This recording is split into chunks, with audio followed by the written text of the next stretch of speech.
I'll read the webcast statement. This council meeting will be webcast, and I'll remind all those present that their words and actions will be broadcast to the wider audience, and certain conduct is unacceptable and will not be tolerated.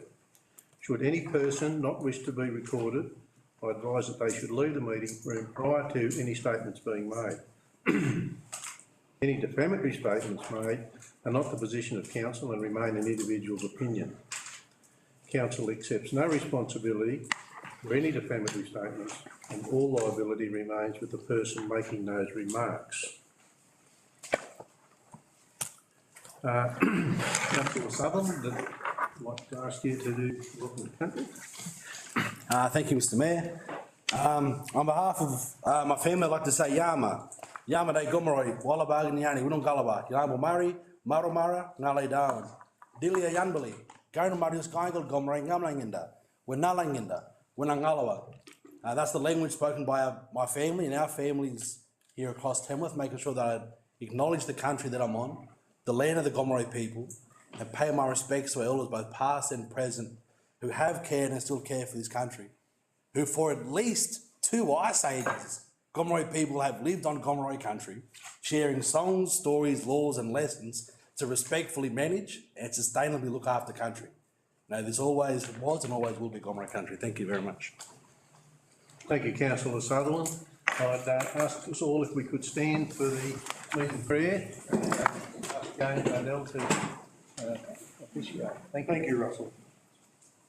Almighty Father, we thank you for the wonderful example of devoted duty displayed by Queen Elizabeth for 70 years.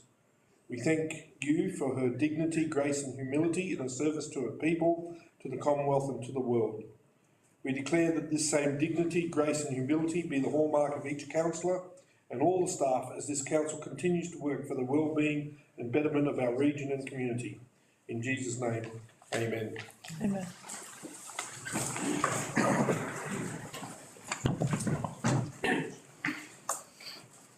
Councillors, I'd like to talk about the fact that we've lost a very eminent person in recent days, the Queen. And I think that I would like everyone to stand, and we might take a minute's silence to remember the good work that she has done for 7 decades, for the way she served not only her country, but the Commonwealth of Nations, and in particular reference to Australia. She came to Australia 16 times in the time of her reign, firstly in 1954, but the one most, I guess, most remembered by Tamworth residents is in 1977, when she actually came and opened the now Ray Walsh House building, the one that we're going to have to move out of soon. But the celebrations that were held here in Tamworth in 1977, the thousands of people that lined the streets and down to the park and witnessed the opening of that building, there are many stories floating around the community. And I would ask if you would stand, and we might have a minute's silence, please.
Councillors, thank you for that. I will just make a comment that on the 22nd, which has been declared a public holiday in this nation of ours, the government has called on local government areas to, where possible, hold some commemorative services or some remembrance, I wouldn't call them festivities, but some prayer get-togethers or some choirs to sing or what have you.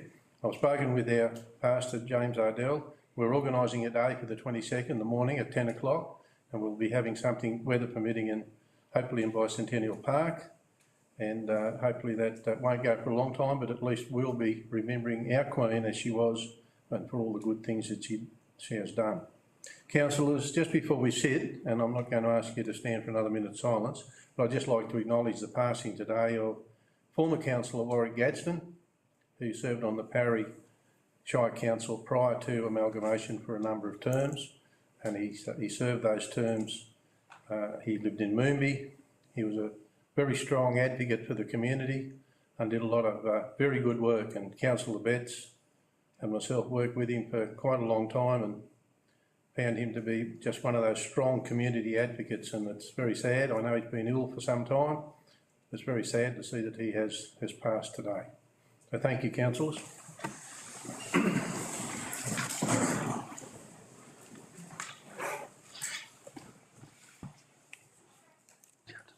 Councillors, we'll move through the agenda items now.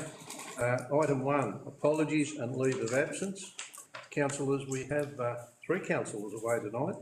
We have Councillor B. Burke, Councillor Steve Mears and Councillor Martin Rodder, who are all away for various reasons, and I would ask if somebody could move that we could accept their apologies. Councillor Betts, seconded Councillor Sutherland. All those in favour, say aye. Aye.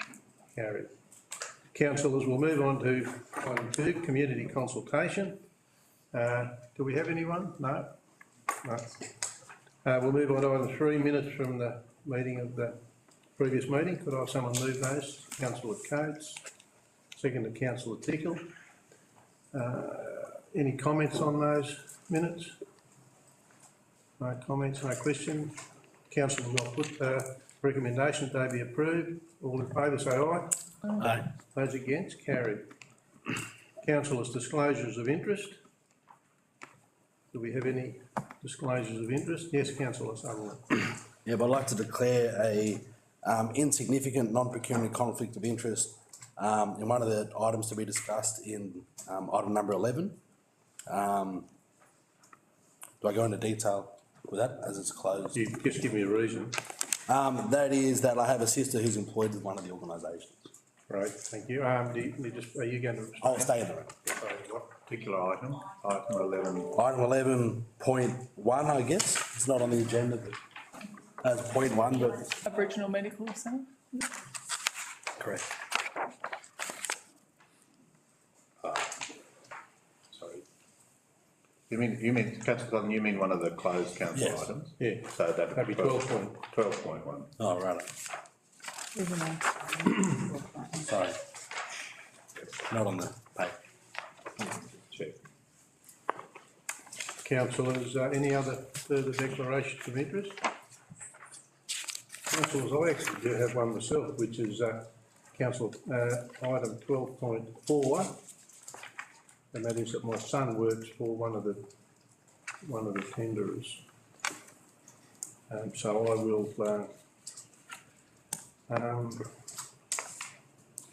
I will actually leave the meeting, and I might call on Councillor Betts, who was a previous deputy mayor, to take the chair for that.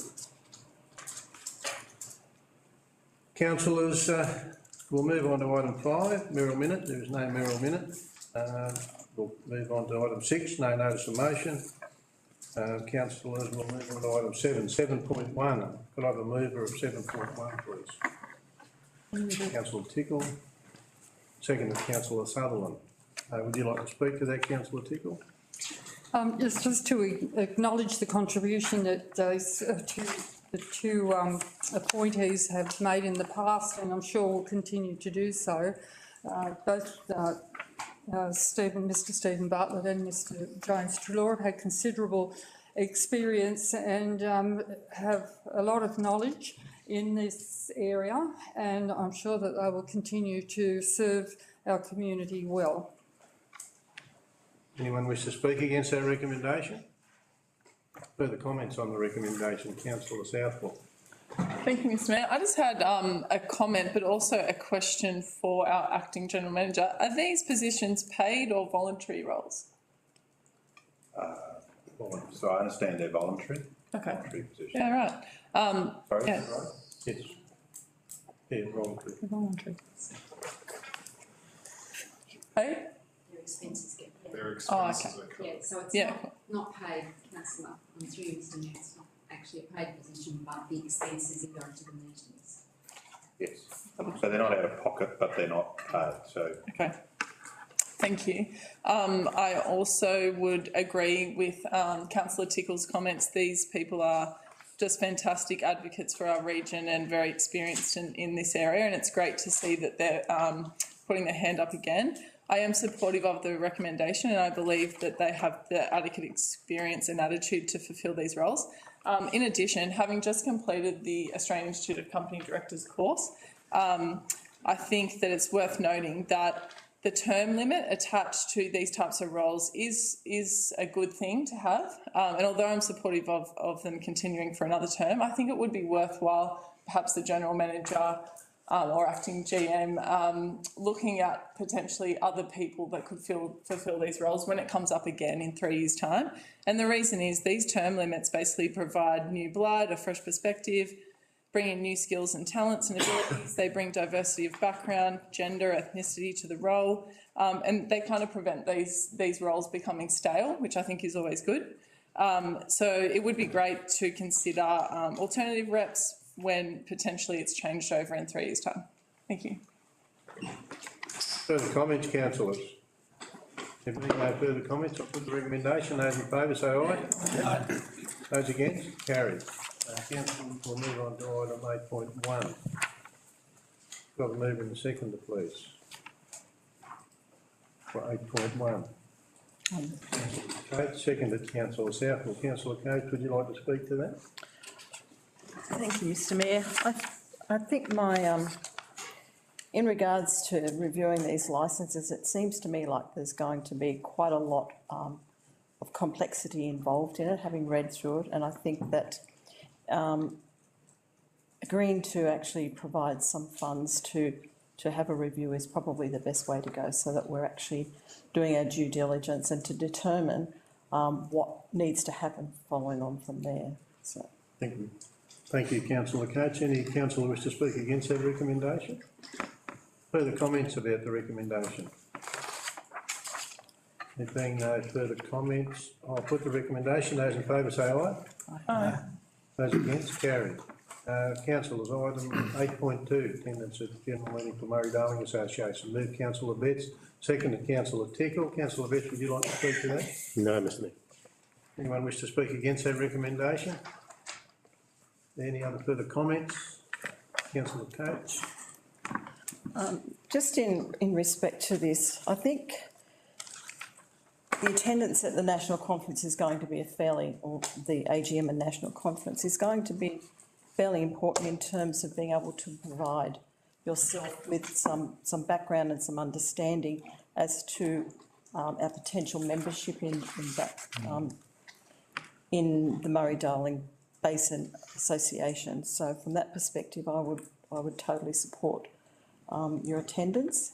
I also believe that with the conference, with many conferences, it's not just what you actually gain out of the official part of it, but it's also that networking and that ability to discuss with peers what they gain out of those associations. So I would very much support that. Thanks, Councillor Coates. Any further comments?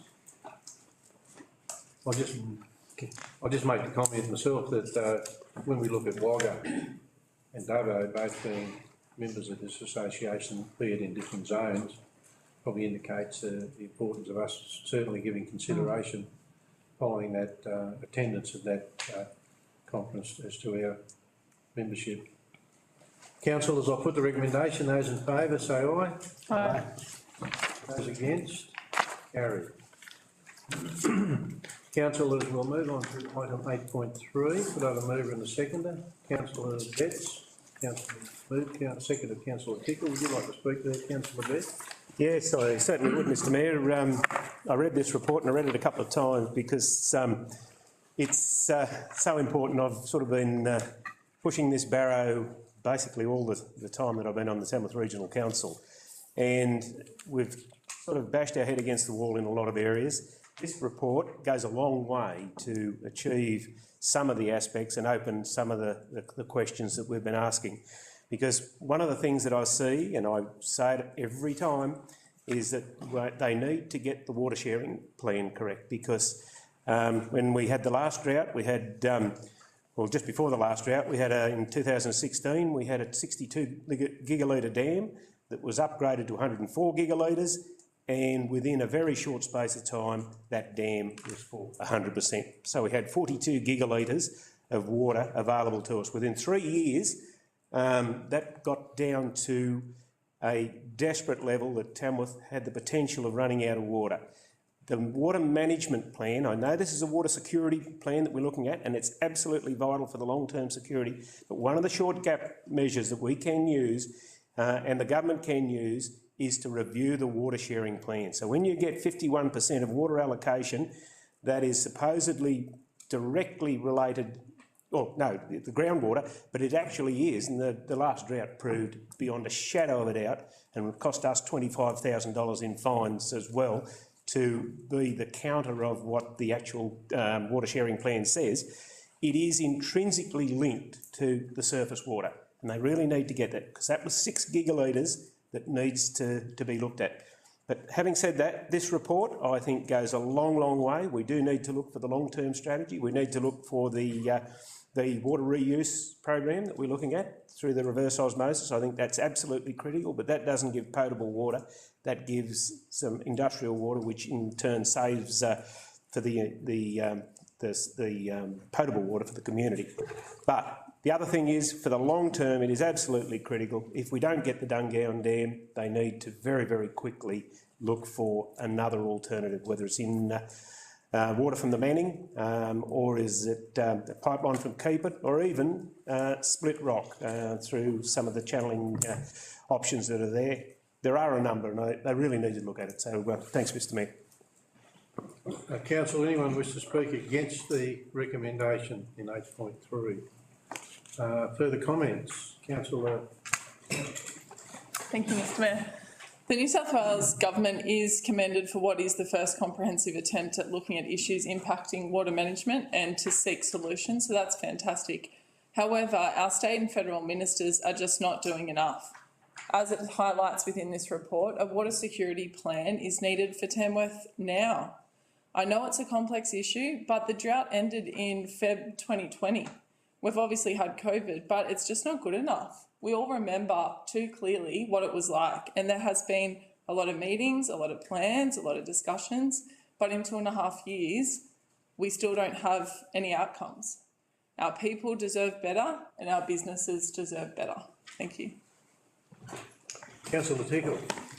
Thank you, Mr Mayor. The water sharing plan certainly does need to be addressed, and something again that's been talked about by successive governments, but we just need someone to tackle the situation and make a few hard decisions.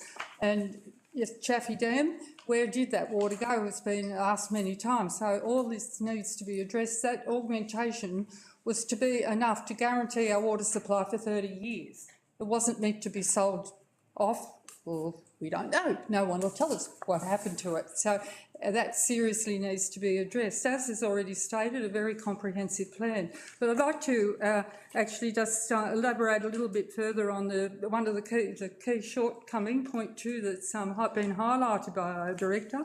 Over the years, our staff and also occasionally engaging consultants have done an amazing amount of work on our water security for the short term and indeed for the long term. In 2015, I brought a motion to our council, which was fully supported by all the councillors, to look at our long-term water security for this city. Did it happen? Yes, it did. Our very efficient water department engaged a consultant, a highly reputable consultant, to bring back a report on options. Dungowan Dam was only one of them, and it wasn't at the top of the list.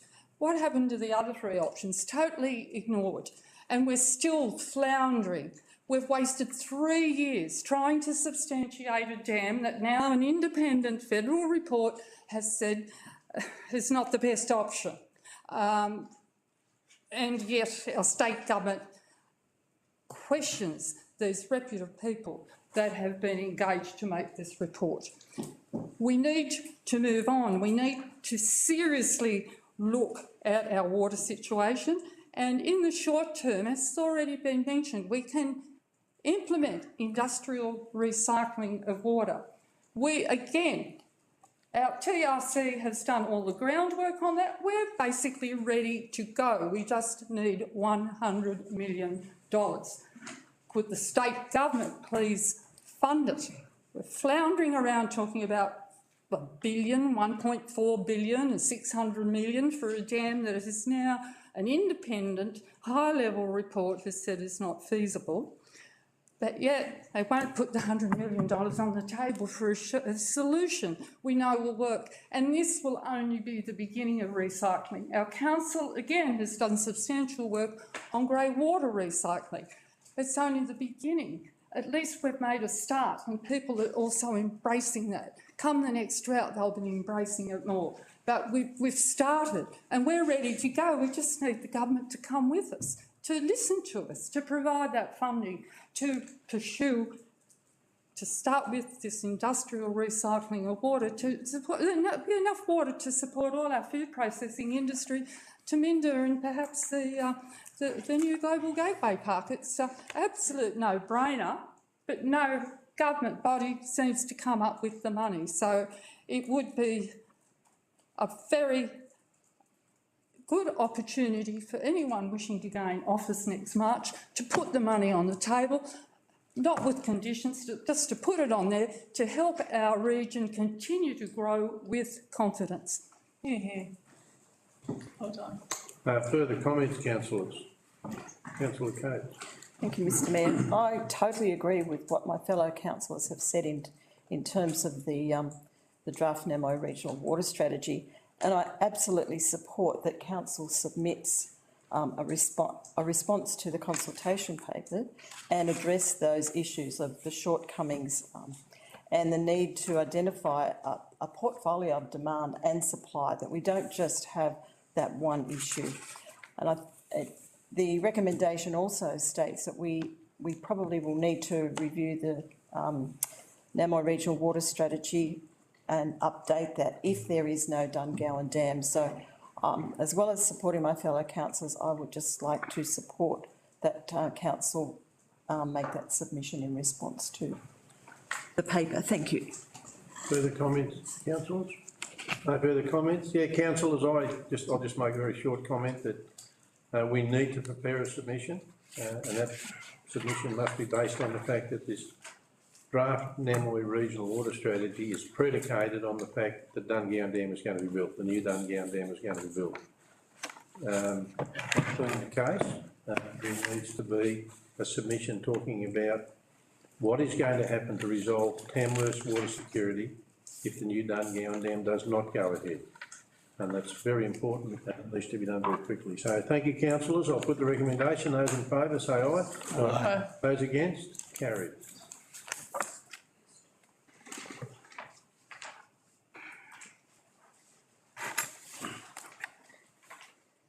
Councillors, we'll move to item 8.4, the ongoing maintenance and preservation or presentation of Locks Lane by the mover, and the second move, Councillor Coates, seconded Councillor Southwell. Would you like to speak to that, Councillor Coates? Just briefly, Mr Mayor. I have just two comments. I think this is a really good idea to clean up that area because it's quite an eyesore in the centre of our city, and I think we need to allocate funds to that space. I guess my question is, who actually pays for the RFS burn in the first place? And also, are we doing any consultation with the local Aboriginal group as part of that that clearing of that space? Through you, Mr Mayor.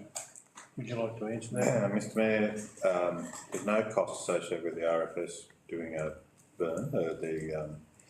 We will help them, but there's no direct cost to us if council agrees to let them go ahead and do that. In relation to the Aboriginal, no, we haven't reached out to any Aboriginal community or Aboriginal group in relation to that area. We can, if that's council's wish to do that. I'm not sure that can I ask? Yeah. What you think what the issue might be there? Just in terms of, there has been a lot of publicity lately about cool burns and advice from Aboriginal communities and elders as to the best way to manage the land. And my question was about whether we have consulted in regards to how would be the best way to do that, if there is a better way than what's being proposed. That was merely where my question come from. Thank you. Do you want to make a little comment, or you happy with the answer? Yes, now if we were feeling that we needed some consultation, stand up, what would we need to do for that? So, Mr Mayor, I'm not sure that I know the answer to that. I mean, the RFS are in charge of the proposal. We could ask them that what, if any, consultation they might make with the Aboriginal community before they do that, and I don't know the answer to that. If they say that they will do that, then if they say they won't, then we could ask them to consider it to do so, or we could get involved at that point. Okay. Right, okay, thank you. Councillors wishing to speak against the recommendation? Further comment, Councillor Betts. Yeah, thanks, Mr Mayor. Totally agree with this. The fellow Councillor Coates has said it's a pretty unused area and it's a bit of a rubbish dump. And I do notice that it says slashing and remove of trees. We haven't got a tree replacement program, but I think that should be looked at as soon as possible after the area is cleared and there's a strategic plan put in place. It's no good planting trees and it's sort of going to be earmarked for sporting fields, and it just needs to be somewhere in there that we are going to plant some trees once an overall master plan for that area is done. And just in relation, I can't answer the question directly, but I'm the chair of the Bushfire Management Committee, and we have discussed, and the Rural Fire Service and New South Wales Fire Brigade have conducted cool burns with the Aboriginal community, and the intent is to do a lot more of that across the area because it has proved effective. Now, whether that is in place for this one, but just based on the information that I've got from my role in the Bushfire Management Committee, that's certainly high on their priority. Thanks, Mr Mayor. Further comments, councillors? You can do it. There you go. Thank you, Mr Mayor, and support the recommendation and the maintenance of Locks Lane. In respect to Councillor Coates and Councillor Betts' conversation and supporting their comments, I think it was early July this year, there was a cool burn that was held at Locks Lane, where the land that was adjacent to the car, close to the car park. And so being able to engage with local land services, cultural cool burn practitioners and Aboriginal community to be able to facilitate that was an amazing opportunity that allowed probably around 50 community members, Aboriginal and non-Aboriginal people, to be able to participate in that traditional practice. I would like to follow up with Councillor Coates' question and get some more clarity, because if we've already conducted cool burns at Locks Lane in collaboration with council, the Aboriginal community and local land services, I can't see why that practice couldn't continue further along Locks Lane. I know that the Aboriginal community are looking for some real opportunities to be able to participate in cultural burns, and access to land is the main barrier. Cool burns on private property is subject to the property owner. I see this as a real opportunity for council to be able to support not only the maintenance of council-owned land, especially so close to the CBD, and the potential to have that activated is phenomenal. But I really see the opportunity to be able to bring in the Aboriginal community in the space. So I'm not quite sure whether putting in an amendment to this to have that as not prioritised, but working with the Rural Fire Service, who, as Councillor Betts has mentioned, already works really closely with the Aboriginal community. Can we put in there that we would like to see a traditional cool burn prioritised, and if not, hazard reduction would be an option? But is there a way to include that in this without an amendment, or is an amendment required? Councillors, you could do an amendment, but I think if we could, I think the director has heard the message loud and clear and can talk with the Rural Fire Service, and understanding, if you look at point 3 there, that following the completion of this initial work, it'll be handed over to Sport and Rec, and there'll be to answer Councillors Betts' question about trees and so forth. The management and ongoing maintenance of that area and planting of any trees will be done by that particular directorate. But I'm sure that Mr. Logan's heard the messages from the councillors about what you're talking about. So if you want to put an amendment, you most definitely can, but I think it'll just happen. Yeah. No, happy to not move the amendment and to have the work carry out. And, you know, the difference between a hazard reduction burn and a cool burn is not only that cool burns have been practiced on country for thousands of years, but also scientifically proven, evidence-based, the ability that cool burns have to care for country and to make sure that the country's not damaged so new seeds can grow, you know, country's looked after. I think our role as council is focused on caring for country and being able to have that facilitated through cultural practice is something I'm glad is supported. Councillor Sutherland, I'll just ask a quick question. If the Rural Fire Service determines that the amount of fuel loads there and so forth, it might not be appropriate to be able to do a slow or cultural burn, what do we do then? Mr. Mayor, happy to take the advice from can we take advice from the experts from the Rural Fire Service in that space, but was surprised at Lox Lane when we done the cultural burn in July, the amount of those big bamboo shoots that were there, I thought would have been a hazard, but... I'm sure they probably will be able to, but in the event that they say the conditions aren't right to do that, what do we do? We can't leave it, we have to do something. I agree. Thank you. Councillors, further comments? Councillor Southwell. Thank you. Just a quick one. I'd just like to commend the Rural Fire Service for their proactive nature in bringing this to our attention before summer and reducing the hazard in this area. And also, I just had a couple of quick questions for Mr. Logan, our Director of Water and Waste. The first question is, I thought this type of maintenance you would be able to do without a council report. Is it so the question is, why is it that this comes to council? Is it the cost involved or the nature of the space? And secondly, is this area earmarked for anything in particular in terms of the sport and rec? You know, we're moving on to them. Is it earmarked for any particular purpose? Yes.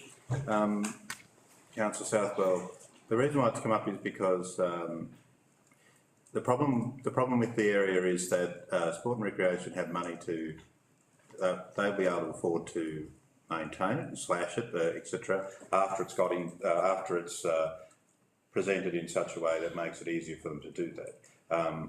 So we, as far as water is concerned, we have some concerns that we would like to see it slashed so that we can find our infrastructure on the site there. So it's an opportunity, and we don't have any money in our current budget to facilitate this work. We need council permission to have that money made available from the wastewater reserve if the council wishes to have that work done. So that's the reason why it's come up. In relation to what the land's always been earmarked for additional sporting facilities in the future. My understanding from the Sport and Recreation Manager is that there is no demand for that at the moment. So we will continue to just slash the area and maintain it as a grassed area into the future. And ultimately, the plans will be what ovals or what facilities are going to be down there will be presented to council at some stage in the future. Thank you. Further comments, councillors? Council, I'll put that recommendation. All those in favour say aye. Aye. Those against, carried. Councillors, move on to item 8.5. Could I have a mover and a second, please? Councillor Betts, second to Councillor Tickle. Councillor Betts, do you want to make comment? No, Mr Mayor. Anyone wish to speak against that recommendation? Further comments on the recommendation? Councillor Tickle. Thank you, Mr Mayor. It is important to have accurate data, not only on evaporative coolers, but other initiatives that could save us water as well. And I think this is particularly important though, because I'm sure the average user of evaporative cooler is not aware of how much water they use. And we all know that we do hear coolers running 24 hours a day, and in many cases people aren't even at home, they're at work.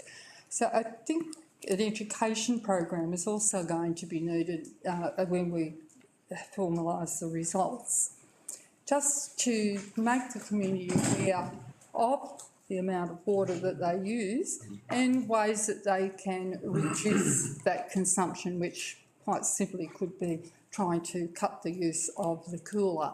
And with the rising energy costs, they're perhaps very interested in doing that for that purpose too. But a great initiative, and interested to hear the results. Councillor Southwell. Just had a query in terms of the way the report's written. I was just a bit confused in the summary, the last sentence of the summary. It states that the government has made funding available and council has been invited to take part in the study, but the financial implications are that it's going to cost us about $3,000, which will be funded from existing budget. So I was just wondering how that works with those two things, that they kind of contradict each other. Mr Logan, would you like to? Mr Mayor, the government's made $100,000 available to undertake this study, and it's important. The councillors may recall when we went out to the market to find out how much it was going to cost to do this study, it was a lot of money, and it's important for us to get as many evaporative air conditioners tested as we possibly can to be able to draw some conclusions from the study. And that's why it's great that Taggle, for argument's sake, have come on board, and they're going to donate the meters that are required, and then also that the councils, interested councils, can come on board and provide either $3,000 to engage a plumber to install the meters or do it in kind. So the idea is the government had some money. It's, it'd be great if it was $500,000, but it's only $100,000, and we're trying to, and the offer's been made, do you want to get involved and try and make sure you maximise the number of air conditioners that are tested? And my recommendation is that's what council should do. Great, thanks. Further, Councillor Code. Thank you, Mr Mayor. To Mr Logan, we will have 20 households in Tamworth, is that correct? That's the plan. How are we going to actually determine which of those households? So we get, I mean, it's a small number in terms of population, so if we want good data, we're not going to get a lot of data from 20. So how are we going to actually determine which households are going to participate with the... So, Mr Mayor, what the proposal is that we would, time is of the essence. We want to actually have these meters installed, obviously, for summer, because that's otherwise we're going to miss a year. The proposal is that we would firstly go to staff within council and ask if there's anyone who'd be prepared to, who's got an evaporative air conditioner and would be prepared to host one of these meters. The important thing is that we will get access to, because they're, in my view, all of the centres that are going to have meters installed are in the same sort of climatic area. We will have access to the all 100 of the conditioners that are tested. So we'll get the results for the whole lot, but there'll only be 20 or possibly 25 in our area in Tamworth that'll be actually metered. And I guess just going on from that, because I and probably a lot of others heard that there will probably be council staff, just confirming that there's no advantage to the people that have the meters on their houses there. It's all about data collection. there is no Yeah, advantage thank you. to the people. Thank you. Further questions, councillors? There being no further questions, I'll put the recommendation. All those in favour say aye. Aye. Those against? Carried. Councillors, we'll move on to item 9.1. Will someone move that recommendation? Councillor Tickle, seconded Councillor Sutherland. Councillor Tickle, would you like to speak to that? This is certainly support the engagement of Public Works Department. They have proven experience and expertise in many remediation works and also in constructions of public and other buildings, many of which are standing in this town. Anyone wish to speak against the recommendation? Further comments on the recommendation? There being no further comments, I'll put 9.1. All those in favour say aye. Aye. Those against? Carried. Item 9.2, could I have a mover and a seconder? Councillor Sutherland and seconded Councillor Southwell. Councillor Sutherland, would you like to speak to that? No thanks. Sorry. No. Anyone wish to speak against that recommendation? Further comments on that recommendation? Councillor Coates. Mr Mayor, I just want to say that I think that we really are in a position where we have no choice but to actually endorse the expenditure, because we're running a business to support our community and our region, and I believe that we have to, in terms of the due diligence that's happened to date, I certainly personally have no concerns about that, and I actually feel that to be able to continue to run the business of council and provide the services to the community, we need to continue with spending the money that we need to provide those services. And I actually support that, and I understand that we'll get further updates and changes to those expenditures as time goes on. Councillors, further. Councillor Southwell.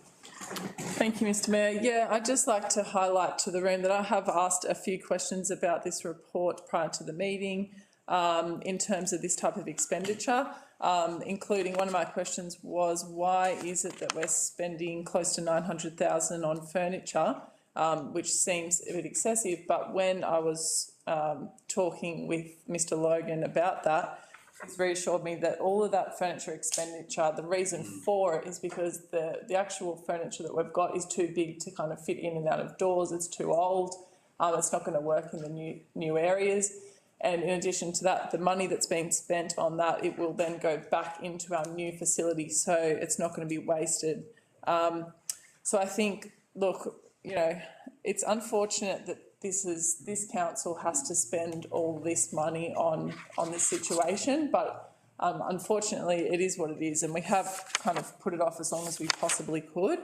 And I think we have to work in the best interest of our staff and make sure that everyone's safe. And I think it's good that we're utilising as many council officers that we possibly can. I think that's very important, so that we're just being, you know, as good as we can in terms of our finances. So thank you for the comprehensive report to our finance director. And it is what it is. It's sad that we have to spend that amount of money, I think, but unfortunately there's not really a way around it. Further comments? Councillor Coates. Thank you, Mr Mayor. I would just like to make a comment. As a non-voting member of the ARIC Committee, the Audit Risk and Improvement Committee, there possibly is concerns that we didn't go out to any tendering. However, the fact that we will be under independent scrutiny of the procurement process throughout the relocation, I think that should give councillors and councils some comfort that things are being done correctly, although we did not actually go out to that tender process. Just a comment on that, Councillor Coates, that there was conversations with the internal auditor in relation to that, and what happened under the circumstances. It's an emergency and so forth.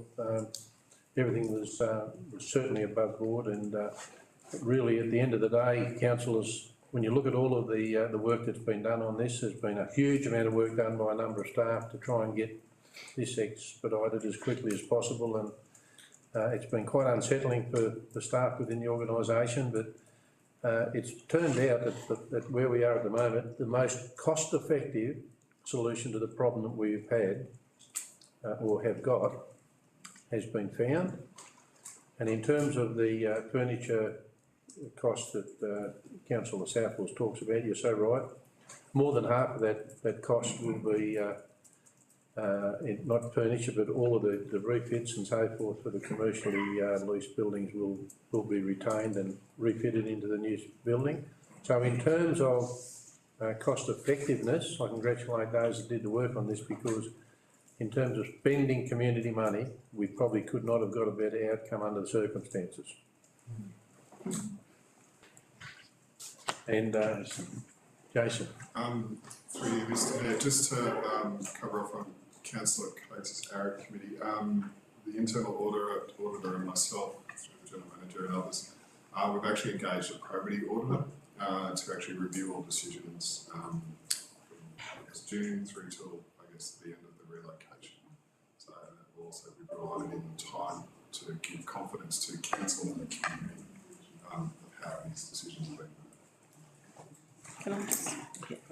Rami, did you want to make a comment in terms? Yeah, thanks, Mr. Mayor. Just want to make a quick comment on the cost of leasing.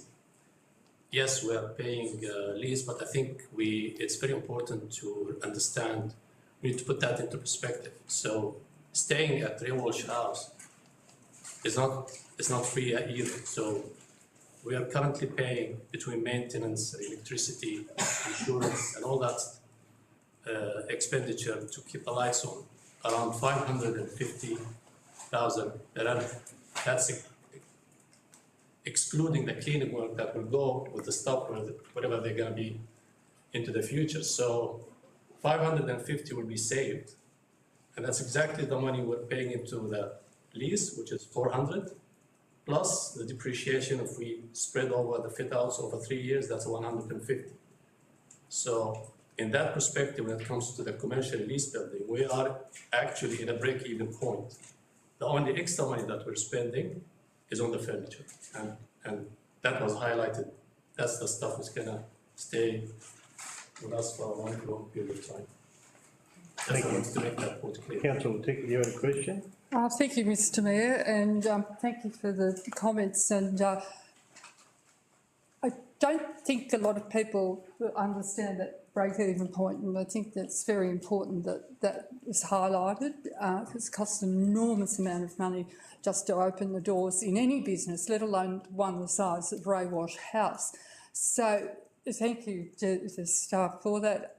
I feel that the community, they are very understanding of the whole situation, and I'm constantly asked how things are going. They're very understanding and, you know, concerned really for the staff and the operations of council, and they are supportive of what we're doing. I understand, like people understand, we have to work somewhere. People just can't work in thin air or in Peel Street or at home. We are running a business, we are providing a service, but I also wanted to, as well as acknowledge the understanding of the community, acknowledge the hard work that has gone into all of this. It's just been enormous pressure, following straight on from COVID and all the related issues and pressures with staff and operations with that, and this has just been another case. All our staff right throughout TRC have really come to the fore. Some are working from home, some are working in very pokey rooms or wherever they can perch just to find a desk until we work through this and get the facilities ready for occupation. So I want to acknowledge all the staff and for what they've done and how they've rallied behind this and understood the process. It's just something that no one could have ever predicted, and it's particularly following on from COVID. So well done to everyone, and we look forward to all these moves. And I'm not sure whether you mentioned too with furniture. A lot of the furniture is also going to be used. in our refurbished, rebuilt, whatever, grey wash house. So we've done very well. And anyone who's rented CBD property or anything close to the CBD will be more than understanding that these figures are very realistic. Councillor Sutherland. Thank you, Mr Mayor, and I support and reaffirm all the comments that were made. Tough situation that we're in, but looking at the options that we were asked to consider, I agree with you, Mr Mayor. I think that the option that we've landed on is most cost effective and the best for our community. And in regards to what Councillor Tickle was saying, there's no doubt that a council running at full capacity allows our community to thrive, and being able to support that. Also, I just want to point out that besides the cost of furniture, the cost of building works is significant, but that's such an important investment back into council facilities that are assets that after the new Ray Walsh House is fully functional, we're moving back into Ray Walsh House. Parry Building and 474 Peel Street will both be significantly upgraded, which will be a massive benefit back to the community. And in regards to assets, it's a win all round. And so I agree that I think we've landed on the best possible outcome, and glad that we're taking the step with the audit, as Jason has mentioned, to be able to say that, making sure the probity is in there, to make sure that we're going through due process, and because we're accountable back, and it is a lot of money, but I agree with everybody, or my fellow councillors, saying that I think that we landed on the most appropriate outcome. Councillor Beard.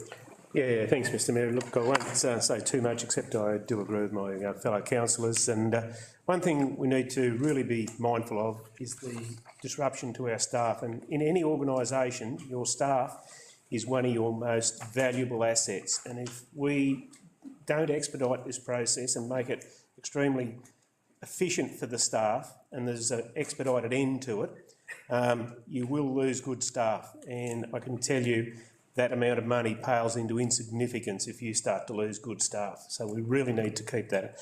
The fact that we've got Public Works, who are a government agency, and they are going to be looked at through the secondary probity audit, which will ensure that the funds that are expended by the community are done in an appropriate manner.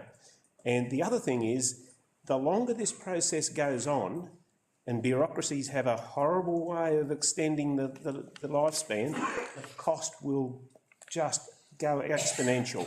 And as we've seen, building costs in the last 2, 3, 4, 5 years is being significant. The longer this goes on, the larger the cost. So it's an imperative that we do it as efficiently as possible, in accordance with probity, but that it gets done in an expedited way. Thanks, Mr Mayor. You wish to say something? Marie, can I ask you to make a few comments on the processes that you went through, please? Through you, Mr Mayor, I suppose there's a couple of things I'll highlight from the questions and comments that have been raised. Absolutely, in an ideal world, I'd like to be in a position to go to tender, but the period of time that it would have taken to go out to tender and then assess those tenders, on top of then the lead time for the order and delivery of the furniture and equipment, would have meant that this project would have gone well into next year. As it is, some of our dead timelines have already been pushed out, our original timelines, because of delays in delivery of furniture and office equipment, which is beyond the control of our local contractors. It's their suppliers and etc. They're running into issues with those. So I suppose I'd just comment on that first. That's why that decision was taken. The second was, in terms of the type of furniture that we've secured, the number of other comparable councils that we had visited, we did talk to them as well to do a sanity check against the type of furniture that they had just purchased for their new administration buildings, and the desks and that are of a comparable level with theirs. So we've taken comfort from the fact that it probably, even if we'd gone to tender, this would have been the type of furniture that we would have ended up using anyway. And then, Councillor Betts, you make a very good point, and that is another thing that has driven is the cost of construction costs. We're not in a position where we actually had a 2 or 3 year lead in where we could plan and space out the project. We had to do it in a constrained period of time. And as anyone who's either undertaken a residential or commercial refurb recently would understand that it's extremely difficult to get hold of trades. And then even then, it's even more difficult for them to get supplies. So we're very lucky that every piece of work that we've commissioned through this immediate project has been through local contractors and trades, and they've been very supportive, either through existing relationships that we've had in our own premises, but also then through other businesses who've come on board and basically dropped everything because given the nature of the emergency that we were in. So they were all contributing factors to some of the numbers that you've seen, but also some of the processes that we've had to go through. I don't know if that helps to clarify. Thanks, Marie. Can I just, yeah, sorry. Yeah, Councillor Coates.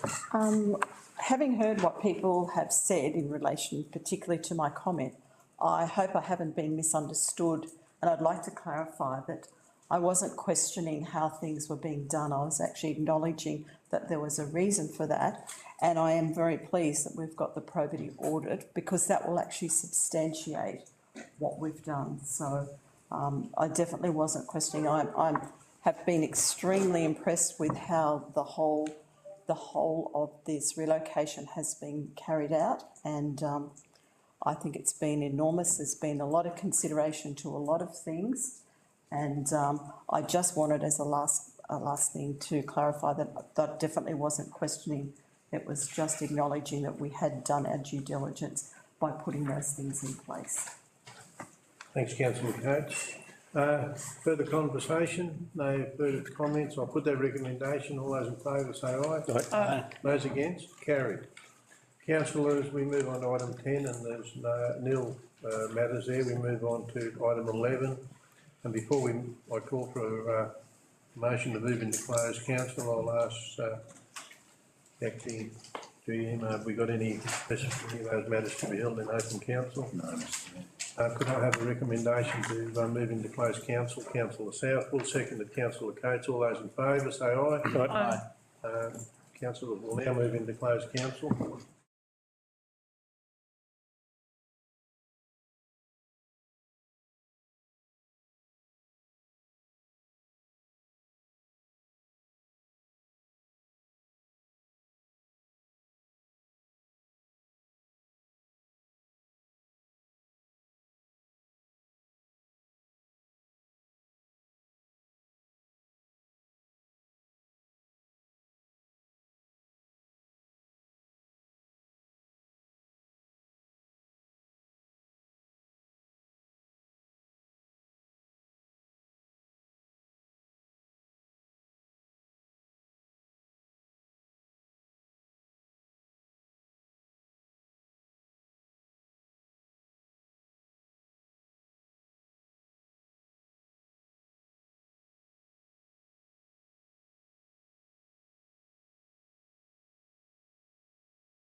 and Acting Mr. Logan, I'll ask you to report on the, Mr Mayor, council considered 4 items in closed council tonight, and for all items, the council adopted the recommendations unchanged. thank you, Mr. Logan. Someone to accept that? I will ask if someone can accept that. Yep. All those in favour, say aye. Aye. Councillors, that brings us to an end of the council meeting, and so I'll declare the council meeting closed, and I'll say thank you for your attendance, and I will ask Gina if she could just say a few words on a matter that she wishes to speak to us all about.